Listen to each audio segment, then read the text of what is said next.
Hadas kecil. Hadas kecil contohnya apa? Buang air kecil, betul.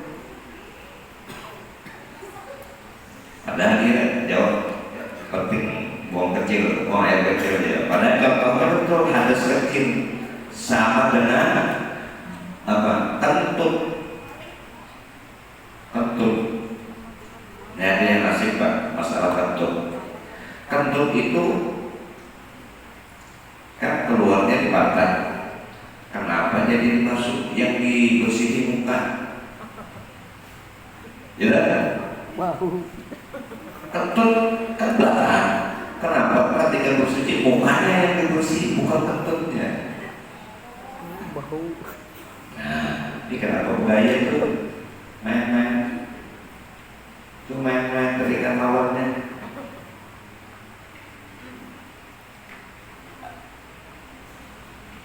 Jadi air yang suci lagi mensucikan disebut air mutlak.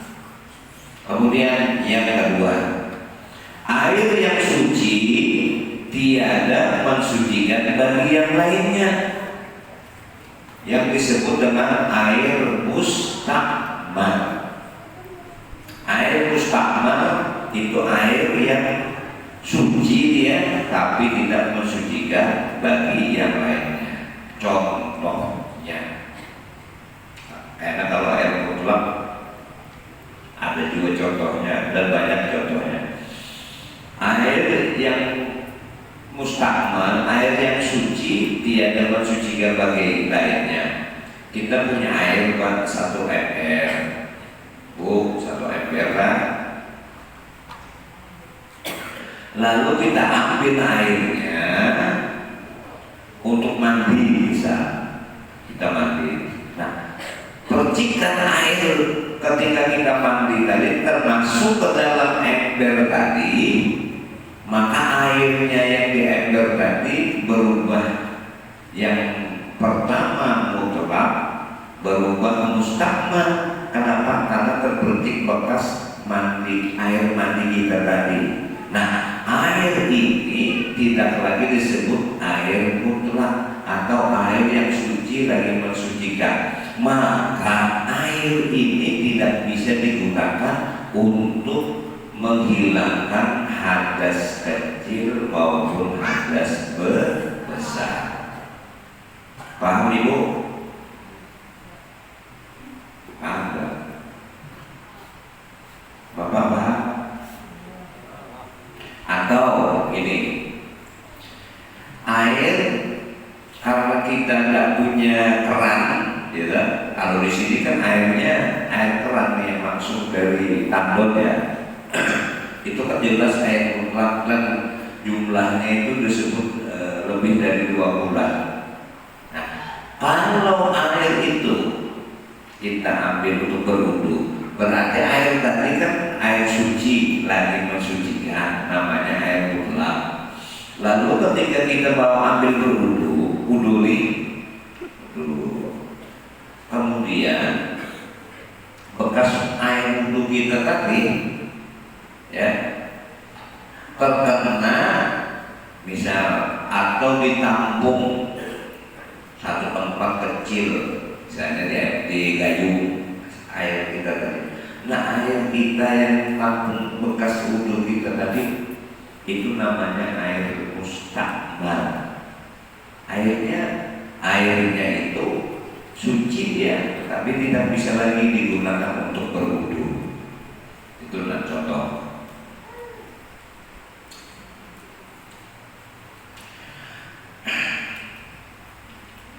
Air mutlak itu di sini disebutkan air yang suci lagi mensucikan itu air yang sah dipakai untuk berwudu, mandi, dan membasuh najis. Nah, ini air mutlak yang pertama. Kemudian yang ketiga, air yang najis, air yang terkena benda atau yang sesuatu yang berupa buah-buah najis, jadi disebut dengan air mutanajis namanya. Dibedakan. Contoh, Bapak punya di rumah, terus ada dijedeng, misalnya dijedeng ya. Nah, kalau air jedeng kita itu tidak cukup 2 bulan, ada tahinya cacat jatuh, itu maka airnya najis.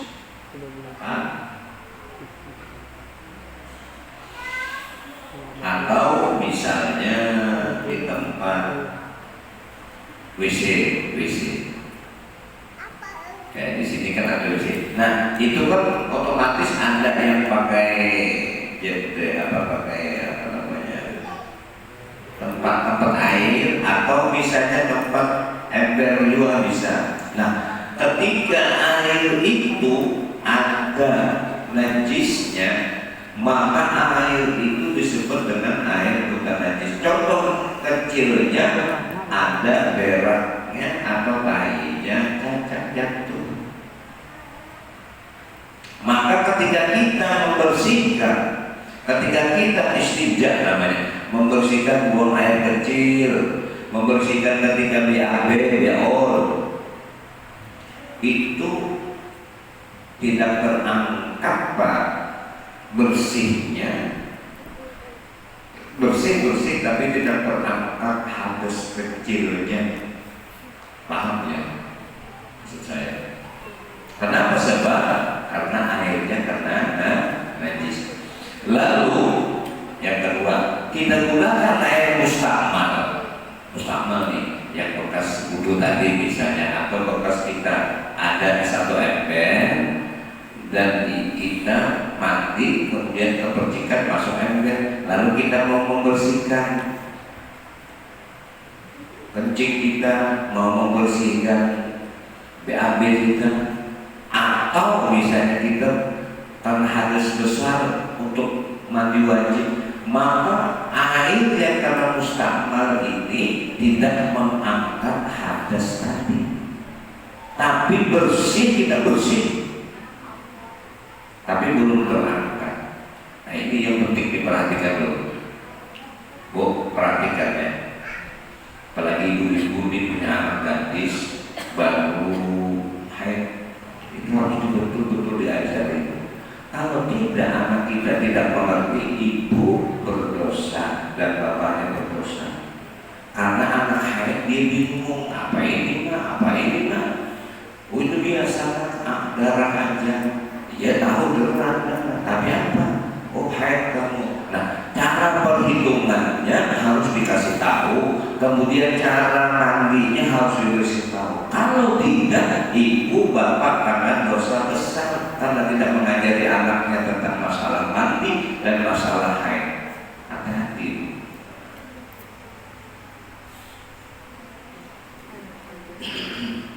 Baik, kembali. Nah lalu bagaimana solusinya? Ini berkaitan dengan masalah air tadi ya. Nah oleh karena itu Pak, satu, ketika kita punya di rumah, bisa boleh kita pakai air yang dijedeng kecil tadi, tapi itu bersih, lalu ditutup dengan air yang mutlak, air yang bersih, lagi air yang suci, lagi mensucikan. Bagaimana? Maka kita bikin air, ada keran dan ada selangnya tadi, itu yang terakhir membersihkan ya. Atau misal ini ember biasa untuk di kamar mandi atau di WC, kita bersihkan dulu Pak, boleh.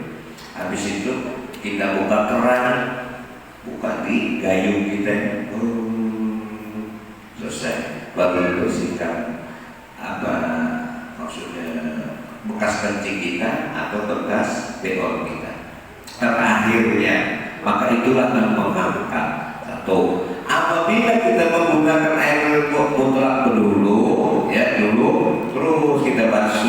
lalu kita gunakan lagi air mustahmah. Ini ada yang mengatakan maka kembali. Bapak Ibu, bila tidak kita tanya pada nanti, jangan ragu-ragu. Ini masalah begini Pak, harus ditanyakan kalau kurang paham, nanti bingung. Jadi begini, saya kembali. Setelah kita beol, kita gunakan yang kita tahu nih air. Kalau biar yakin air ini mutlak atau air yang suci lagi mensucikan, karena masalah, tidak masalah. Yang kita takut, kita lihat ini ada istilahnya bekas najisnya. Oke, kerana. Tapi kita ragu-ragu air ini mutlak atau mustahmah. Tujuh lagi, kalau sampai yang meletakkan di misal, mana ya? Nih misalnya tempat kencing sini. Kemudian tempat airnya di atas, agak di atas, otomatis ketika kita bebersih itu kan tidak naik ke sini airnya, ya kan? Nah, yang kita khawatirkan ketika kita mandi suhu. Nah, airnya di sini, bekas air, percikan air kita masuk ke sini, maka air itu bukan air mutlak lagi, air mustahmah. Ini yang namanya. Ini bicara air aja ini. Terus, yang paling enak itu kalau ada sungai, mandi di sungai, ada masalah. Kenapa masalahnya? Karena airnya air pool. Nah, yang menjadi permasalahan air yang se-ember ini kan tidak masuk dalam hitungan 2 bulan. 2 bulan itu apa ya hitungannya? Lupa. Meternya itu kan hitungannya lebih 200 liter. Kalau tidak salah lebih hitungannya itu termasuk 2 bulan. Dalam bahasa agamanya itu 2 bulan. Tapi soal ada di sini. Nah, kalau air yang datang dari tambon itu sudah jelas mutlak terus mengalir ke sana. Nah, yang kita yakini air mengalir ini itu yang paling enak digunakan untuk BAB, untuk kencing bersihnya, untuk mengangkat hadas tadi, dan untuk mandi hadas besar. Itu paling enak sudah. Kalau dari, makanya kalau di rumah sampean ada yang demikian, paling enak.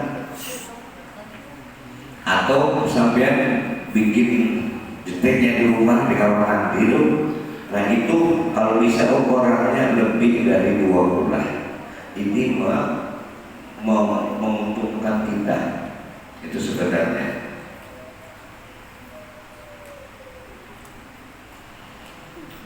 Belum lagi kita istinja nih. Ini hanya masalah air dulu ya. Baik, sampai sini ada pertanyaan ibu-ibu?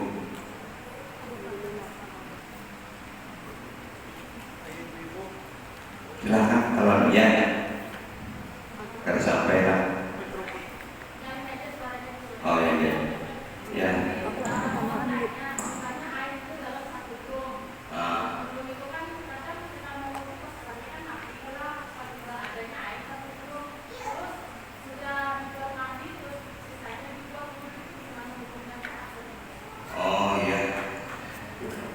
Satu drum itu berapa liter?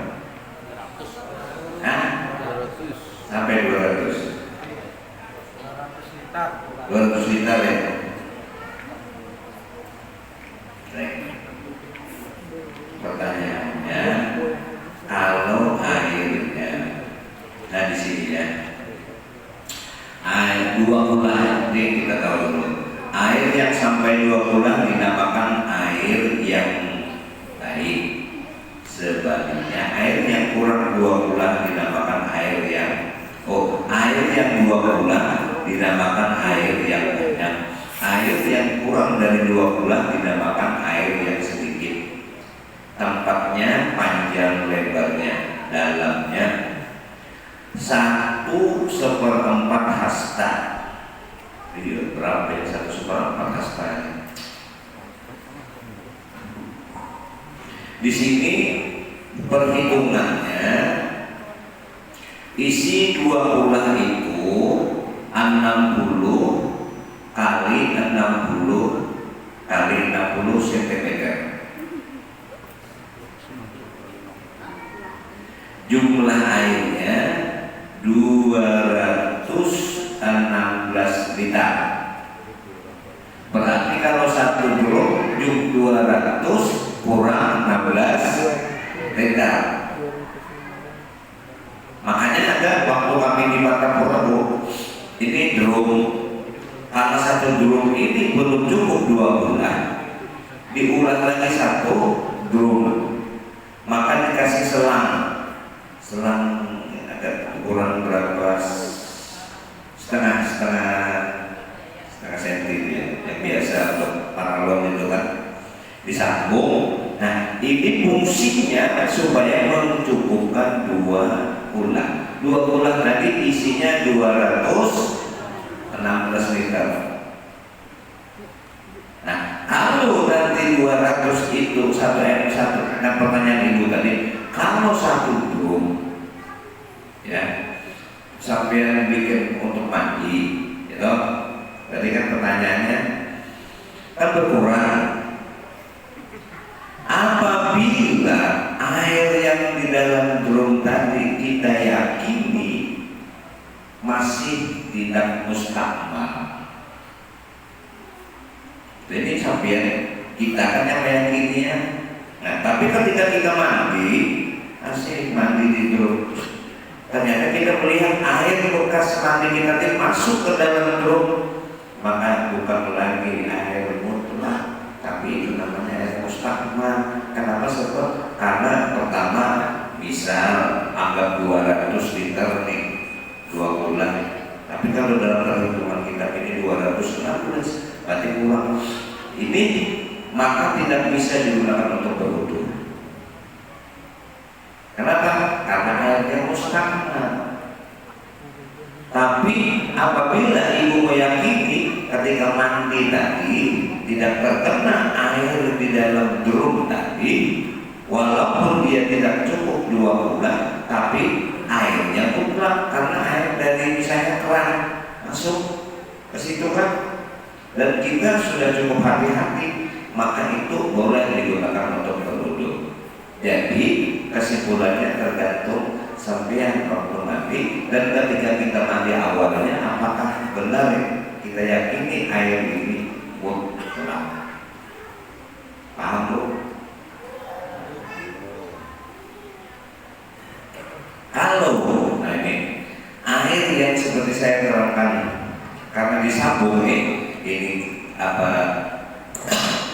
drum 1 dengan drum 1 disambung, maka ini lebih 2 bulan sudah. Jadi ketika kita mandi terus ya, misalnya di mandi ada masuk air ke sana, tapi karena ini masih hitungannya lebih dari 2 bulan, boleh kita berwudu di situ. Nah, ini bedanya. Kalau air 2 bulan, contoh paling bukan susah. Ada kalau dulu tuh kan tempat wudu tuh besar, di masjid itu kan besar, ya. Apa namanya?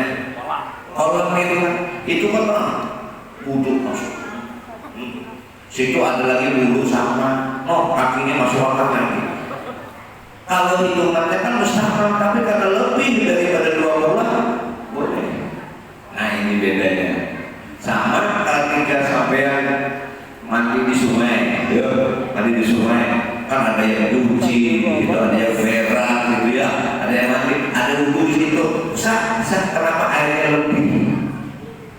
2 bulan. Nah, ini menjadi permasalahannya, jumlahnya 2 bulan itu 216 liter.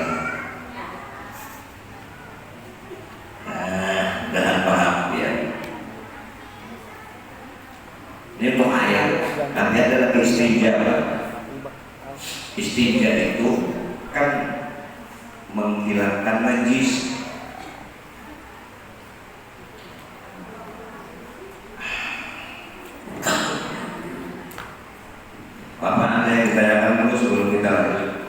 Dan ini penting biar lanjut sambil masalah air dan masalah istiqadah itu sangat penting.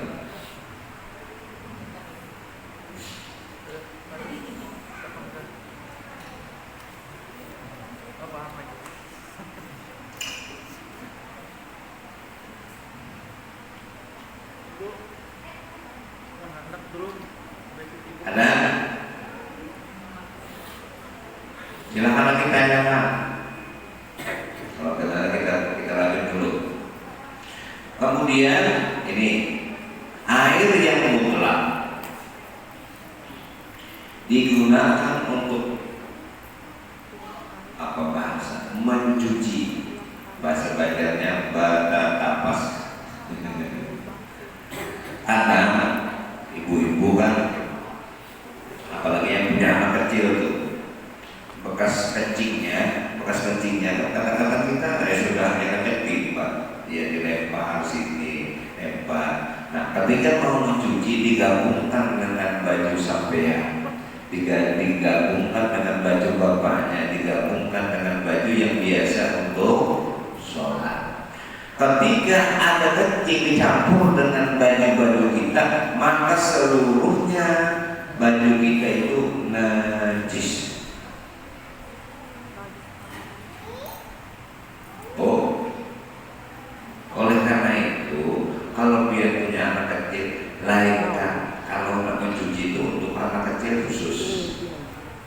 Kecuali sampai mau repot cara menghilangkan. Jadi salah satu caranya sebelum dimasukkan ke tempat kita dibersihkan dulu apa celana anak kita dengan air. Menghilangkannya ini juga harus dengan air mutlak, tidak bisa dengan air mustakmal. Repot. Kalau repot, kalau tidak tahu jadi repot. Tapi kalau sudah tahu, kan repot. Makanya kalau sudah kita, oh ini kencing anak, saya asingkan dulu. Jadi yang kita cuci punya baju kita aja. Baju kita ini dicuci kenapa? Karena kotor dan mungkin kalau sudah beberapa hari dipakai kan ada bau, itu aja, ada masalah. Yang menjadi permasalahan ini celana anak kita yang kecil misalnya karena najis, atau anak kita yang sudah besar tapi dia tidak paham karena najis, maka kita gabung dengan pakaian kita, seluruhnya yang termasuk dalam gabungan itu jadi najis.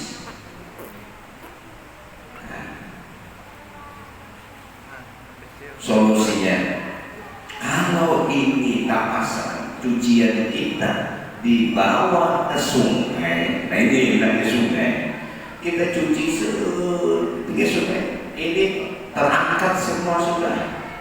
Yang menjadi masalah kalau kita mencuci dengan air. Seandainya di sini rata-rata air apa? Sumur ya. Kalau misalnya sampean dari air sumur pakai sanyo ya.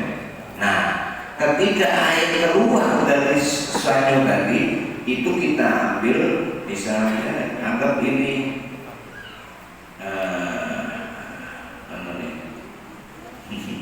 anggap ini celana anak kita, harus ini Pak, ini keran tadi harus diambil dulu satu-satu. Nah, ambil lagi satu. Ini susah jadi. Selesai baru digabungkan dengan baju dan pakaian kita. Hilangkan dulu najisnya. Tapi kalau tetap digabungkan, bagaimana solusinya? Mau tidak mau bisa sampai pakai mesin cuci. Pakai mesin cuci. Kalau pakai mesin cuci, gabungkan dulu ya. Habis itu tuangkan air yang mutlak, bukan ini yang dituangnya. Ini contoh. Sudah masuk nih, dijalankan mesinnya, buang airnya. Setelah dibuang, maka bersih sudah ini. Nah, ini baju kita terangkat sudah semuanya. dikasih sabun, setelah itu dibilas sabun dari baru boleh. Atau tidak, misalnya ini sudah dicampur semuanya dikasih sabun, betul aja bersih, betul aja itu harum, tapi najisnya belum terangkat. Maka ketika ini masih najis belum terangkat, kita bawa sholat baju kita yang karena najis tidak sah sholat kita. Kenapa? Kita masih pakai baju yang karena najis. Padahal kita tidak karena najis, tapi karena bersatunya dengan celana anak kita yang najis tadi, maka kita kena. Nah itu satu. Ini tapi kalau solusinya tadi nyucinya, misalnya sampai yang ambil satu-satu sudah selesai, yang punya bapak tidak masalah, kasih air, kasih sabun, baru bekas kita cuci tadi yang berdulu tadi masuk makan, tidak masalah. Kira-kira paham? Bu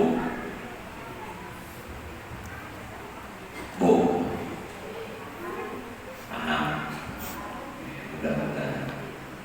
Berarti terangkat sudah najisnya dengan air mutlak, asal tadi airnya mana, misalnya dari sumur kan kita naikkan ke tandon, atau tidak pakai tandon, kita langsungkan aja lewat sangkut tadi, ya kan? Gitu. Yang kedua, sudah ya, ketika kita beol atau ketika kita buang air, kalau buang air kecil kan gak ada masalah, cuma dibersihin aja.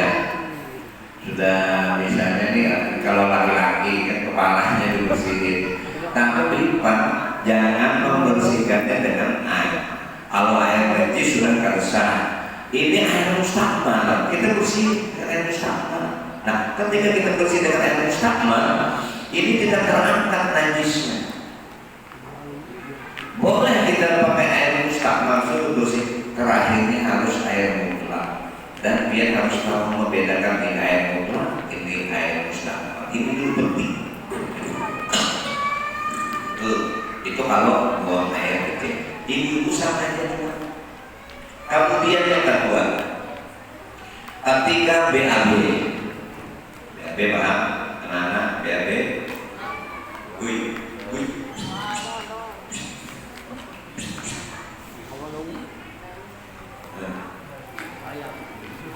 lahir di dunia. BAB atau BAB apa? Nah ini makanya perhatikan, ketika buang air besar, mudah-mudahan anak-anak supaya ngerti gimana ya contohkannya ya,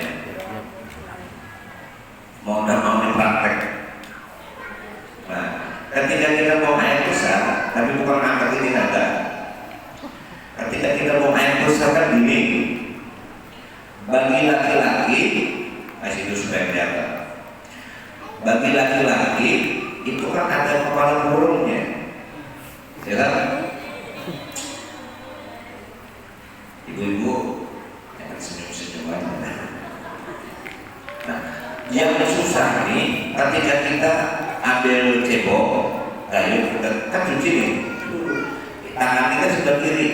Nah, ketika itu bersih, pantat kita itu bersih, ruang BO-nya itu bersih, tapi tidak terangkat, Pak, tidak terangkat najisnya. Kenapa? Karena air tadi melalui burung kita, melalui kepala burung kita. Maka air yang melalui kepala burung kita itu jadi najis sampai ke belakang najis.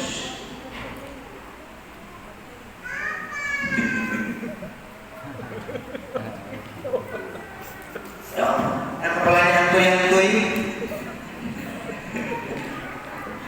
kita tidak boleh ini,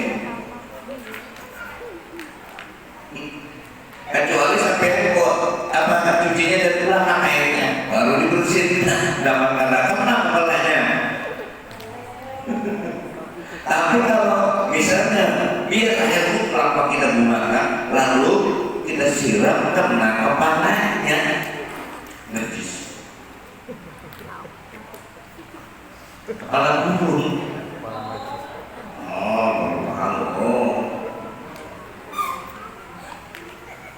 Bagaimana solusinya? Ikat kepala burungnya, diikat atau kasih sarung kepalanya supaya jangan kena. Allah. Yang jelas bisa. Nah ini solusi. Kita basuh dulu Pak, basuh sucikan, artinya dibersihkan dulu, bukan sucikan, bersihkan, bersih. Terakhirnya dengan air mutlak ambil satu, kepala burungnya disingkirkan sedikit, baru dibasuh ke belakang, baru. Paham kira-kira ini? Ya. Paham ya? Jadi bersihkan dulu, sudah bersih, biar pakai air musta'mal nih bersihkan. Terakhirnya baru kepala burungnya kita singkirkan. Gimana caranya? Masing-masing teknisnya. Yang penting gak kena. Itu terakhirnya. Ya Allah. Nah kalau belum jelas silakan tanya. Ibu-ibu yang masalah jika apa silakan tanya.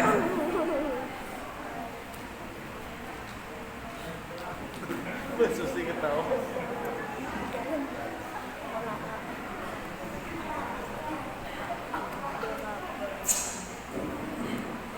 Ayo.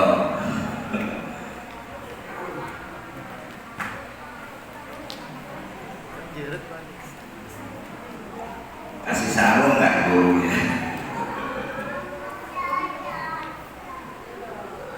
Cuma kepalanya saja. Dan ini fungsi kita belajar. Dan ini Pak Bu diajarkan kepada biasanya anak-anak santri yang sudah di pondok pesantren itu dari sejak awal, dan mereka mengerti masalah ini supaya jangan sampai baju kita ini betul tidak karena najis, tapi karena seperti tidak campur dengan yang najis jadi najis gitu. Kemudian cara menghilangkannya juga diajarkan caranya oleh guru. Maklum kita bukan orang pondok, bukan orang yang pernah belajar. Nah maka dengan pengajian ini untungnya kita berarti selama ini saya salah. Tidak apa-apa karena kita tidak tahu. Nah sekarang kalau sudah tahu, harus kita amalkan. Al-ilmu bila amali kasyajarin bila samari. Baik ibu-ibu, bapak-bapak, kalau tidak ada pertanyaan, maka saya akan bertanya. Kalau tidak ada pertanyaan, maka saya akan bertanya. Kita sekarang berada di tahun 2020. Kalau hitungan hijriahnya tahun berapa?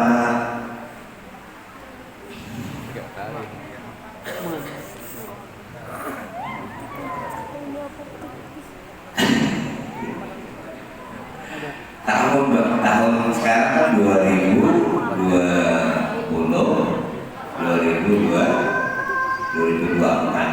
Hitungan hijriahnya tahun berapa?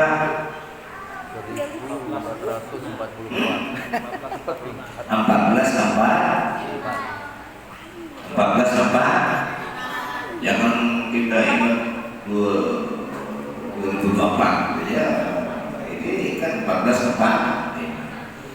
ini hari ini malam Jumat, berarti malam Sabtu nanti malam terakhir, hari Sabtu nanti terakhir tahun 1445 Hijriah, yang disebut dengan akhir tahun. Maka disunahkan kepada kita untuk membaca doa akhir tahun. Bacanya kapan? Ba'dal asar, hari Sabtu setelah asar baca doa akhir tahun. Di mana dari? Di Ibda ada, di Ibda Guru atau di Risalah Amaliyah ada, atau di buku kitab Majmu' Syarih ada doa akhir tahun Sabtu. Karena menurut tanggal itu awal hijriyahnya hari Ahad atau hari Minggu. Hari Ahad ini tanggal 7 ya kalau tidak salah, hari Ahad. Membaca doa akhir tahun di Ba'dal Asar hari Sabtu ya. Kemudian malam Ahadnya Ba'dal Maghrib kita membaca doa awal tahunnya.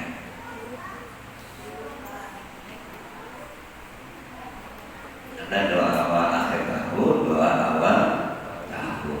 Kemudian amalan-amalan yang harus dibaca nanti di awal Muharram, atau amalan-amalan yang dibaca di akhir bulannya Dzulhijjah ini dibaca jahillah.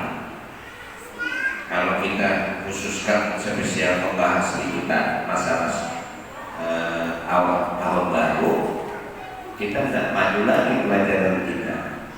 Jadi saya mengingatkan Sabtu nanti pada asar itu akhir tahun 1445. Awal tahunnya Ba'dal Maghrib, malam Ahad atau malam Minggu, maka masuk 1446 Hijriah. Ini pembahasannya ada nyambut awal tahun, peringatan tahun baru Hijriah, atau nanti ada lagi 10 Muharram yang berkaitan dengan Asyura, ya kan?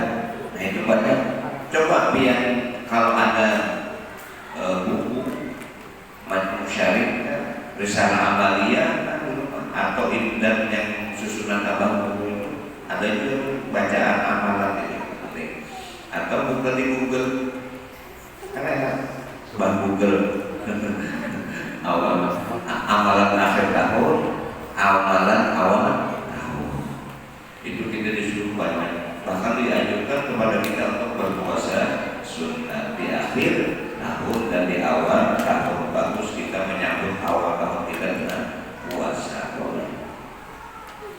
Tapi kalau hari awal tahunnya hari Ahad atau hari Minggu, undangan banyak banget, undangan pengantin banyak, ya sudah. Kalau kadang jangan puasa, ada apa-apa, yang penting amalannya dibaca. Tapi kalau ini dan kita kuat tetap berpuasa, bagus, tidak masalah. Ya, awal Muharram insya Allah malam Ahad ini. Jadi sekali lagi saya ingatkan, baca awal doa akhir tahun dan doa awal itu dulu yang penting. Masalah amalan biar bisa aja karena mencari atau karena Guru Haji Muhammad Nur karena men-share di grup. Nah ini amalan awal tahun, amalan akhir tahun dan awal tahun, dan ini amalan-amalan. Nah bisa aja kita di grup supaya bacaannya ada gitu. Kalau biar cepat terbuka. Baik, ini aja yang bisa saya sampaikan. Mohon ampun, mohon maaf, kita ridho, kita halal atas segala kekurangannya. Mohon maaf sekali lagi. Terima kasih atas segala perhatiannya. Wallahu a'lam bishawab. Insyaallah kita masuk nanti tentang masalah